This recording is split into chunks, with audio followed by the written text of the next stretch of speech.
Chief Advisor directs law enforcement agencies to complete all necessary preparations by December to ensure a peaceful national election. Sheikh Hasina authorizes deadly crackdown on student-led protests in Bangladesh last year, BBC investigation reveals.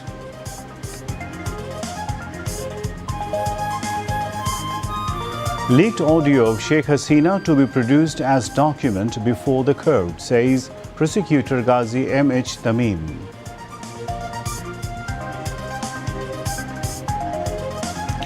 Bangladesh-US second-round tariff talks to start today.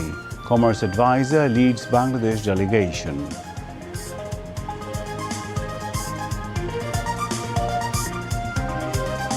Newly appointed Bhutanese ambassador to Bangladesh meets Chief Advisor Professor Mohammad Yunus. Bhutan asked to utilize Bangladesh's infrastructural facilities. Sheikh Hasina and Awami League responsible for all killing during July uprising, says Nahid Islam.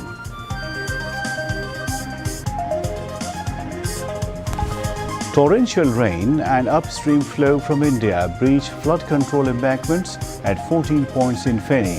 More than 30 villages inundated. SSC and equivalent exams result to be published tomorrow.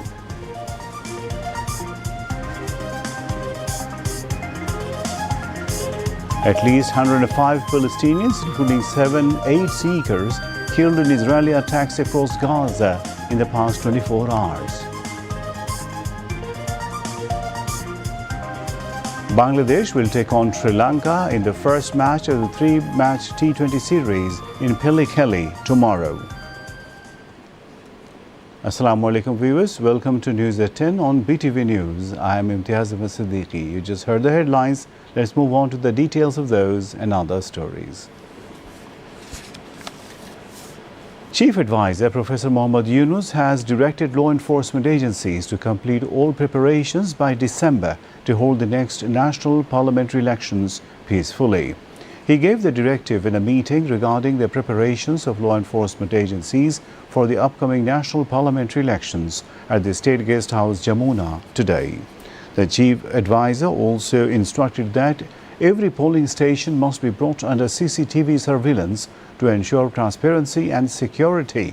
It was informed at the meeting that around 8 lakh members of the law enforcement agencies will be deployed to maintain order during the upcoming national parliamentary elections. Later, Chief Advisor's Press Secretary Shafiqul Alam and Deputy Press Secretary Azad Mojumdar briefed the journalists at the Foreign Service Academy. The Press Secretary said the Chief Advisor has ordered strict enforcement of the law in the coming months ahead of the elections.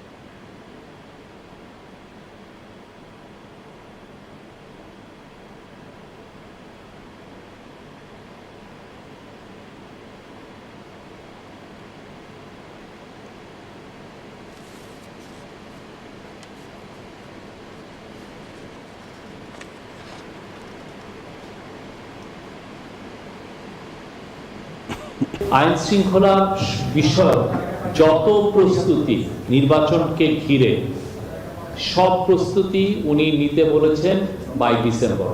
এই ডিসেম্বরের মধ্যে সমস্ত প্রস্তুতি শেষ করতে বলেছেন। আইন শৃঙ্খলা বাহিনীতে 17,000 নতুন member of security forces like police, BGB, coast guard নেওয়া হচ্ছে এই নির্বাচনকে সামনে রেখে।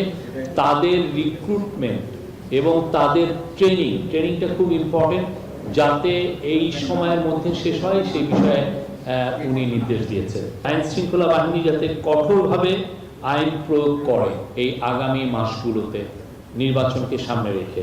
8 লক্ষর মতো আইন শৃঙ্খলা বাহিনীর মেম্বাররা ইলেকশন ডিউটিতে থাকবেন।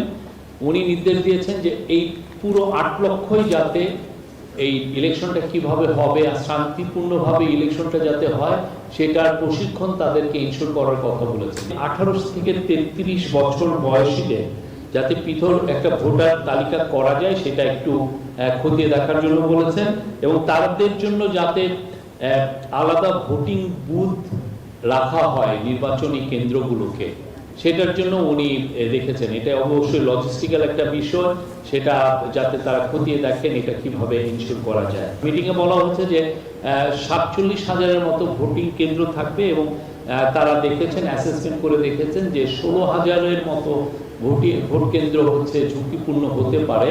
তো এই ঝুঁকিপূর্ণ কেন্দ্রে কিভাবে শান্তিপূর্ণভাবে ইলেকশন ভোটটা কন্ডাক্ট করা যায় সেই জন্য উনি নির্দেশ দিয়েছেন। প্রত্যেকটা কেন্দ্র যাতে সিসিটিভির আওতায় আসে সেটা একটা নির্দেশনা দেওয়া হচ্ছে। আগে আপনারা জানতেন যে ইলেকশনের সময় 4 দিন একটা পুলিশ বা সিকিউরিটি ফোর্সের একটা ডেপ্লয়মেন্ট হতো। এবার বলা হচ্ছে যে এটাকে কিভাবে 7 দিনের মধ্যে ডেপ্লয়মেন্টটা করা, এবং যাতে করে নির্বিঘ্নে এবং ভোটের আগের কোনো ধরনের ভায়োলেন্সকে যেন এটা প্রতিহত করা যায় এবং ভোটের পরেও যেন আইন শৃঙ্খলা পরিস্থিতি যাতে ডিটোরিয়েট না হয় সেটা লক্ষ্য রাখার জন্য। আর নির্বাচনের আগে ডিসি, এসপি, ওসি, টিএনও এগুলোকে রিশাফল করার কথা বলা হয়েছে, এবং রিশাফলটা কিভাবে করা হবে এটা একটা র্যান্ডম ওয়েতে করবে। থানায় যারা পুলিশ যারা দায়িত্ব পালন করবে, এক থানার পুলিশকে অন্য থানায় দায়িত্ব দিয়ে দেখা যেতে পারে কিনা, যাতে করে তারা কোনোভাবেই নির্বাচন প্রক্রিয়াটাকে কেউ তাদের দ্বারা প্রভাবিত করতে না পারে, এটাও আজকে সবাই আলোচিত হয়েছে। এইবারের নির্বাচনে আপনি জানেন যে জাতীয় এবং আন্তর্জাতিকভাবে ব্যাপক আগ্রহ আছে। প্রায় 2 লক্ষ পর্যবেক্ষক এই নির্বাচনে সম্পৃক্ত থাকবেন, এরকম একটা আশা করা হচ্ছে। পর্যবেক্ষকের নামে যাতে কেউ দলীয় কর্মীকে নির্বাচনী কেন্দ্রে পাঠাতে না পারে এই বিষয়ে সতর্ক থাকার জন্য মাননীয় প্রধান উপদেষ্টা নির্দেশ দিয়েছে সংশ্লিষ্ট কর্মকর্তাদের। অতীতে বিভিন্ন নির্বাচনে দেখেছি যে মিডিয়ার নাম করে অনেক সময় দলীয় কর্মীদেরকে নির্বাচনী কার্যক্রমে সম্পৃক্ত করা হয়। এবার যাতে প্রকৃত মিডিয়া যারা আছে তারাই আসলে দায়িত্ব পালন করতে পারেন, এটার জন্য আগে থেকে কাজ করার কথা বলেছেন। মিডিয়ার জন্য প্রয়োজনীয় একটা যে আচরণবিধি এটা যেন আগে থেকে প্রস্তুত রাখা হয়, যাতে মিডিয়া জানতে পারে তাদের লিমিটটা কতটুকু, এবং যারা নির্বাচনী দায়িত্ব পালন করবেন তারাও জানতে পারেন যে মিডিয়ার অ্যাক্সেসটা কতটুকু। According to British news outlet BBC's investigative unit BBCI, deadly crackdown on last year's student-led protests in Bangladesh was directly authorized by former Prime Minister Sheikh Hasina.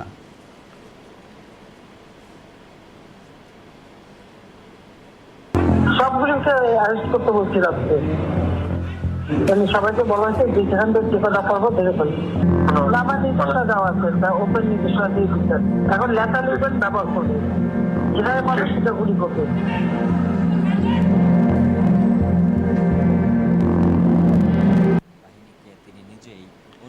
BBCI analysed an audio recording in which Hasina is heard saying, "Wherever the protesters are found, they will be shot."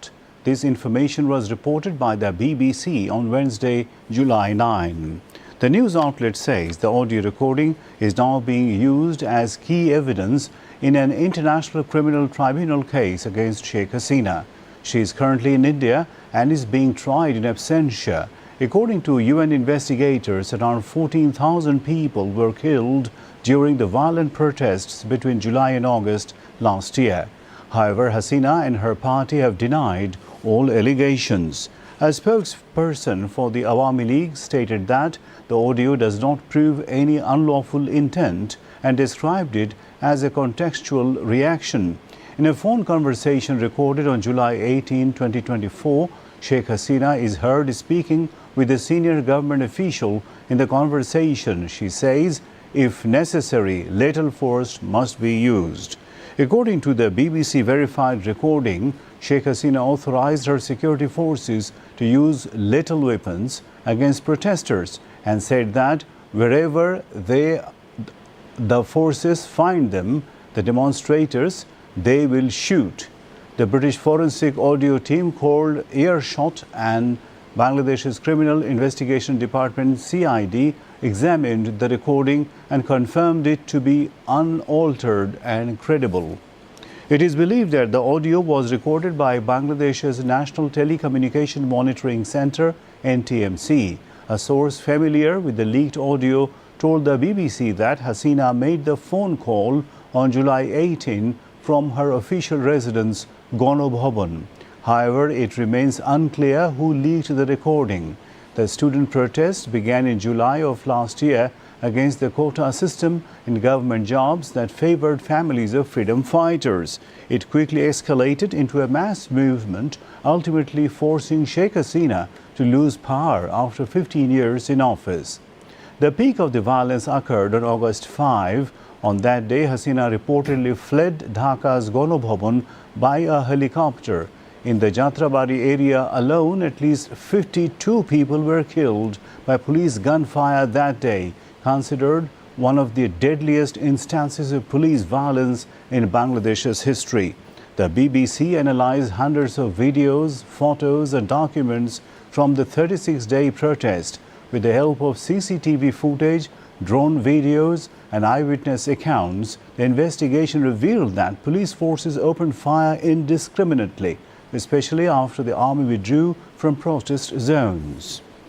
Although UN reports and various media outlets have previously covered aspects of the events, the BBC investigation uncovered new details and accounts about how the killings started and ended, and the true extent of the casualties, much of which had not come to light before. Meanwhile, International Crimes Tribunal prosecutor Ghazi M.H. Tamim said BBC's investigation on Sheikh Hasina's directive to use lethal weapons to suppress the July-August uprising will increase the transparency of judicial process. Ghazi M.H. Tamim shared the view of newsmen in Dhaka today. He said investigative report of BBC can be submitted before the court in the form of document.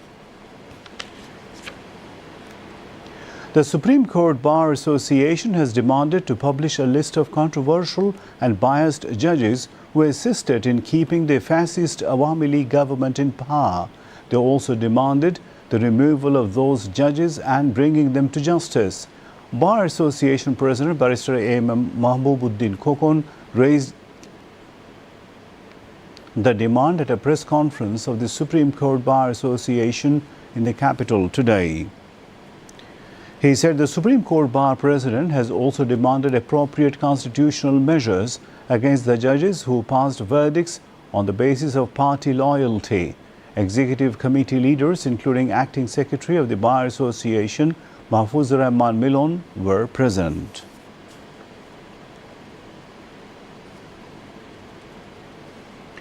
The United States Trade Representative have invited Bangladesh to the second round of negotiations on the agreement on reciprocal tariff during 9 to 11 July 2025. Bangladesh is among the first countries to restart negotiations following the issuance of President Trump's letter to leaders of 14 countries on July 7th. Commerce advisor Sheikh Bashiruddin, who is leading the Bangladesh delegation, will participate in person in Washington, D.C., while National Security Advisor Dr. Khalilur Rahman will join virtually from Dhaka. Senior officials, including the Commerce Secretary and an additional Commerce Secretary, have arrived in Washington, D.C. to join the talks.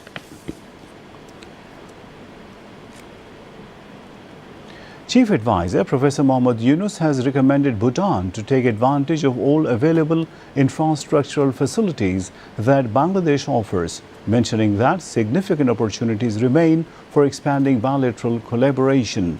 The Chief Advisor conveyed this to the newly appointed Ambassador of Bhutan to Bangladesh, Dasho Karma Hamu Dorji, when she called on him at the State Guest House Jamuna in Dhaka today. Ambassador Dorji conveyed the best wishes of the Prime Minister of Bhutan to the Chief Advisor. Highlighting the long-standing historical ties and the existing excellent relations, Ambassador Dorji conveyed appreciation for the continued cooperation extended by the government of Bangladesh to Bhutan, particularly in medical education and cooperation for establishing a Bhutanese special economic zone in Bangladesh. She emphasized Bhutan's willingness to deepen its engagement with Bangladesh. Emphasizing the significance of strong people-to-people ties, the Chief Advisor stressed that the youth of both the countries should visit each other to experience their cultures and strengthen mutual bonds. The Chief Advisor mentioned that Bangladesh wishes to uphold and continue the spirit of SAARC. The Chief Advisor welcomed the Ambassador to Bangladesh, assured her of full support and expressed optimism that the ties between the two nations would be further strengthened during her tenure. Canada-based election observer group, the Opposition International, has expressed its willingness to assist the Election Commission in upcoming national general election to ensure participation of expatriate Bangladeshis. The offer of cooperation was extended during a meeting on Tuesday afternoon at the election building in Agargaon with Chief Election Commissioner A.M.M. Nasiruddin. Attendees at the meeting included Dr. Owen Lippert, a representative from the International Observer Organization, the Opposition International. Dr. Owen Lippert said, Chief Advisor hopes that voting rights of our expatriates should be fulfilled. He focused on expatriate voter registration, safeguarding voting rights, polling procedures, and establishing effective communication with expatriates through information technology. The delegate said discussion with CEC had covered several proposals for expatriates, including the development of digital outreach portal, the provision of information in simple language, assistance with registration, and the establishment of information centers at embassies. To boost both local and foreign investment, finance advisor Dr. Salihuddin Ahmed has urged accountants to work with sincerity by ensuring transparency and accountability. He made the call this morning at a summit held at a hotel in the capital under the theme The Role of the Financial Reporting Council and its Impact on Bangladesh's Economic Governance. Dr. Salihuddin also criticized the quality of financial reports, stating that many accountant reports often lack standardization and reliability. He emphasized that ensuring transparency in the financial sector requires not only technological advancement but also personal integrity. The event was chaired by Finance Secretary Dr. Mohammad Khairuzaman Mojumdar and attended by Anti-Corruption Commission Chairman Abdul Momen, Bangladesh Bank Governor Dr. Ahsan H. Mansoor, and World Bank representative Suleiman Kulibali, among others. UNESCO representative to Bangladesh Susan Wise met with Information and Broadcasting Advisor Mohammad Mahfouz Alam at his office at the Secretariat in the capital today. During the meeting, the advisor said that the government has already taken several initiatives to reform the media. Mahfouz Alam said it has been decided to form a task force to reform the circulation audit system of newspapers. In addition, work is underway to formulate an ordinance related to the protection of journalistic rights, he added. He said the ordinance will be issued shortly.